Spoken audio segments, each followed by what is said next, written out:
Fala pessoas, tudo bem? Bem-vindos a mais um Beijo Barbárie.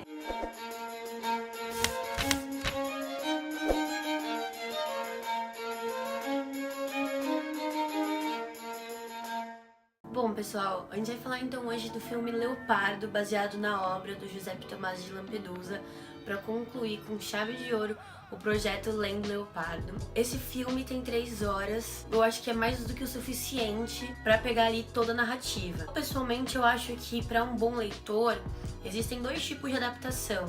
Existe o tipo de adaptação que a gente vê que o diretor gostou de alguma ideia no livro e aí tentou levar essa ideia para o cinema com uma outra história, que pra mim foi o caso de Forrest Gump. Existe um outro tipo de adaptação, que é o tipo de adaptação que eu acho que é o que a gente gosta, que a pessoa edita o livro.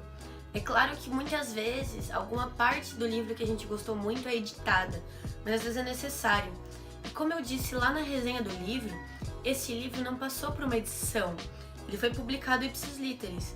Então aqui eu acho que a gente teve uma edição que só deu a ganhar na obra final. Ele corta várias partes que eu achei bastante chatas ou sem sentido do livro e muitas pessoas concordaram comigo nos comentários, né? Pra começar, então, o filme dá uma explicaçãozinha básica sobre o Garibaldi. Eu achei isso muito bacana porque teve toda aquela polêmica de deve-se ler os apêndices antes ou os apêndices depois, e o filme mesmo dá os apêndices antes, ele dá um contexto histórico. Então, pra mim, isso reafirma que a gente realmente deveria ler os apêndices antes. Ele comenta da Revolução, comenta do Garibaldi, comenta do rei atual, e ele até já dá a famosa frase do Tancredi, no comecinho, como o ideal que a família vai seguir durante o filme. O filme começa, então, com a mesma cena do livro, com eles rezando ali, e eu achei muito interessante porque eles estão rezando e aí tá tendo uns gritos lá fora. E todo mundo fica meio incomodado, assim, olhando pros lados, até que um dos filhos do Fabrício se vira de costas pro padre. Nessa hora, o Fabrício olha pra ele, fulmina ele com o olhar, que ele é puxado pelo irmão, assim, ele volta, né, volta a rezar. Então é legal porque o Fabrício, ele não tá nem aí pros gritos, ele ignora, ele continua ali rezando. A hora que o filho dele olhou pro lado, ele fica puto da vida. Então isso é muito interessante, é muito importante pra construção do personagem do Fabrício. Logo ali no começo, o Fabrício já vai receber então a carta do cunhado dele dizendo que o exército garibaldino vai aportar na cidade deles e que eles têm que fugir. Essa parte ela é um pouquinho mais pra frente no livro. Mas no filme a gente não vai ter, por exemplo, as conversas sobre os filhos do príncipe de Salina, do Fabrício, porque os filhos dele não vai ficar se falando do filho que foi pra Inglaterra, do filho que sumiu, não. Todos os filhos estão ali, pelo menos até onde a gente sabe no filme. Opa, alguém acordou. Né, Chuck? No filme, todos os filhos dele estão ali. É até bem engraçado, porque toda vez que eles vão pra uma festa, são muitos cumprimentos, porque ele tem muitos filhos. Não lembro se são 7 ou se são 9, mas é bastante. E aí termina então-se a reza e descobre-se que o problema ali dos gritos é que encontraram um soldado no jardim. Não vai ter aquela questão deles falarem que o jardim tem cheiros deliciosos, que um cego acharia que aquele jardim é lindo, enquanto na realidade é um jardim muito feio. E também não tem toda aquela discussão sobre reis de verdade. Essa história vai ficar depois, lá pra quando o Tancredi aparecer na conversa com o tio enquanto ele se barbeia. Outra mudança, que não faz muita diferença na verdade, é que a primeira menção do Tancredi não é feita pelo rei. Ao invés de se encontrar com o rei e ouvir falar do sobrinho, o Fabrício então vai encontrar amante no povoado, igual no livro, e no caminho o padre Pirone faz comentários sobre Tancredi. Uma coisa que foi uma dica que eu gostei bastante foi essa relação do Pirone com o Fabrício. Do Fabrício pecar, o Pirone saber, e o Pirone ficar bravo com o Fabrício, mas ao mesmo tempo gostar dele. Eu achei bem legal manter isso, os atores mandaram super bem. Uma coisa que eu diria que foi um fanservice desse filme, naquela cena então, que o Tancredi chega e o Fabrício está se barbeando, acontece exatamente assim. A parte em que ele vai visitar a amante, sabe, eles não dão muito enfoque pra amante no filme, mas existe essa ceninha dele entrando ali, dela chamando ele de meu príncipe e tudo mais. Então teve uns pequenos detalhezinhos assim que foram mantidos. E isso foi muito bacana. Pequenos detalhes, como o Calogero Sedara dormindo no final do baile, sabe? Então teve uma hora que o Tancredi sai andando e vai procurar o Fabrício e ele acaba encontrando o Sedara dormindo num sofá. A maior parte dos diálogos, pra mim, manteve toda a lógica do livro. Inclusive, eu fiquei me perguntando como eles fariam, já que muitos do conteúdo que a gente tem ali no livro tá ou nos pensamentos do Fabrício ou na narração, né, com o narrador. E eu achei legal que eles conseguiram transpor isso para um diálogo. Então, na hora que o Tancredi diz a famosa frase, eu voltarei com a bandeira tricolor, o Fabrício verbaliza, ele fala, mas o que vocês têm com tantas cores?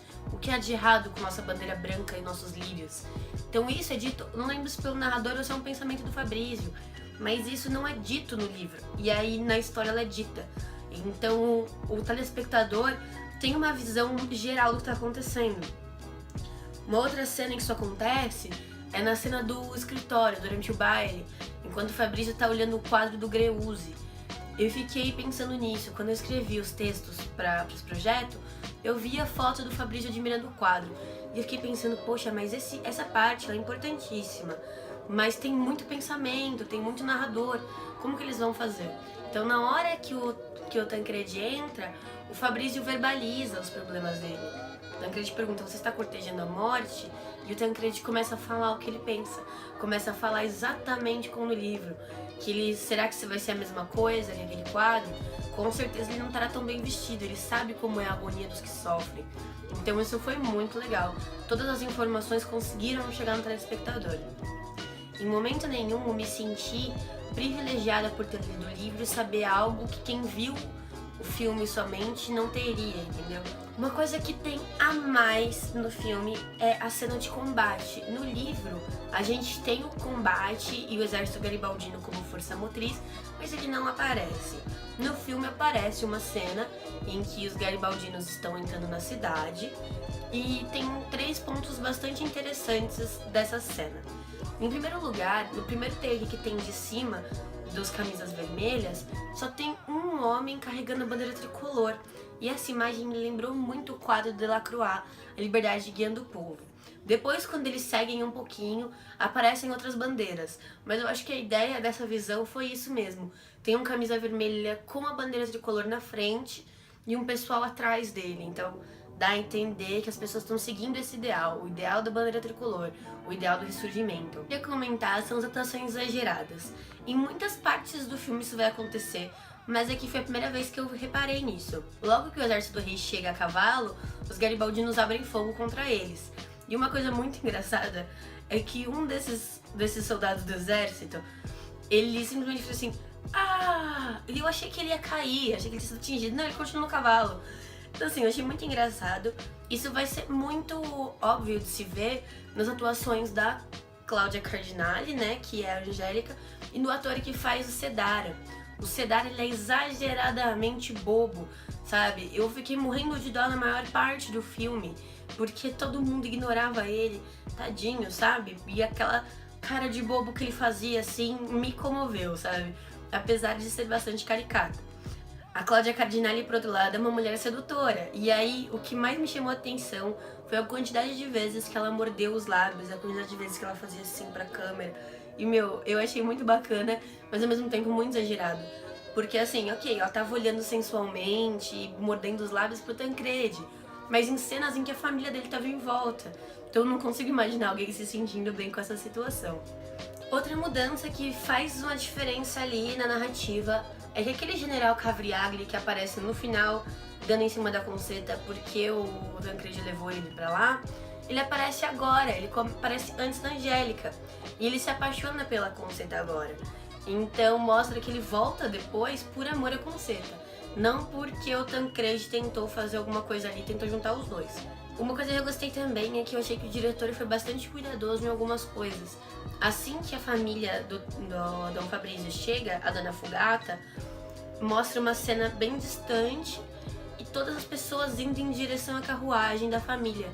E aí mostra nessa cena o Sedara bem pequenininho, amarrando na cintura, eu não sei como é que chama aquela parte do vestuário masculino, mas é uma faixa que se coloca na barriga, nas roupas formais, e que é uma faixa tricolor que o Sedara usa. Isso é comentado no livro. Eu achei isso bastante delicado da parte do diretor, de colocar essa colocação da faixa nessa cena aberta, ele simplesmente não aparecer com a faixa depois. Uma outra coisa bastante fiel ao livro é que depois daquele plebiscito para ver o que o povo de Zona Fugata acha, o Sedara serve para os presentes drinks na cor tricolor, né? Então são 3 drinks diferentes, alguns verdes, alguns vermelhos e alguns brancos. Acontece também depois, enquanto ele anuncia o resultado final da votação, as velas que estão ali no parapeito da janela também são tricolores. Mas uma coisa que eu não tinha percebido no livro, se isso acontece no livro dessa maneira. Na hora que o Calogero Sedara oferece as bebidas, o Fabrício diz que vai pegar o branco. E ele vai lá e pega o branco. E existe um comentário de um homem ali atrás que é: Dom Fabrício escolheu o branco como uma homenagem tardia àquela bandeira branca com os lírios comentada anteriormente na cena com o Tancredi. E isso eu não tinha pensado, realmente. Das 3 cores que estão ali, o Fabrício escolhe exatamente a cor que ainda representa a monarquia, a cor da antiga bandeira. Então isso é bastante importante, é bastante simbólico que, apesar de estar ali brindando com o burguês, ele ainda escolhe essa cor. Ele não pegou aleatoriamente. Ele pega e dá uma desculpinha. Ele diz: eu vou pegar esse aqui porque ele deve ser mais levinho. Os outros ao redor não aceitam bebida. E aí é uma das horas que você vê na interpretação do ator do Calogero Sedara que ele fica triste, ele fica, mas ninguém vai beber comigo, sabe? E ele fica assim, perdido. Eu sei que o Calogero Sedara, ele é um homem inteligentíssimo, ele é um homem que ele não é bobo nem nada, mas a interpretação desse ator me convenceu tanto que eu não conseguia acreditar que ele era esse homem inteligentíssimo. Pra mim, ele era um coitado ali que deu sorte de ter dinheiro e que tava totalmente perdido no mundo em que ele se encontrava. Então muitas vezes eu fiquei brava até com o Fabrício por estar rindo do Sedara, porque eu queria muito que desse tudo certo, sabe? Eu tava muito torcendo por ele, tadinho.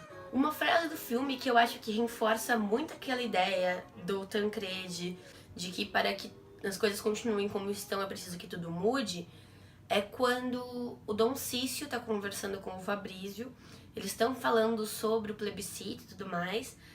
Aí depois o Fabrício conta sobre o casamento da Angélica e do Tancredi, e o Dom Cício diz que é o fim de tudo, que é o fim das linhagens.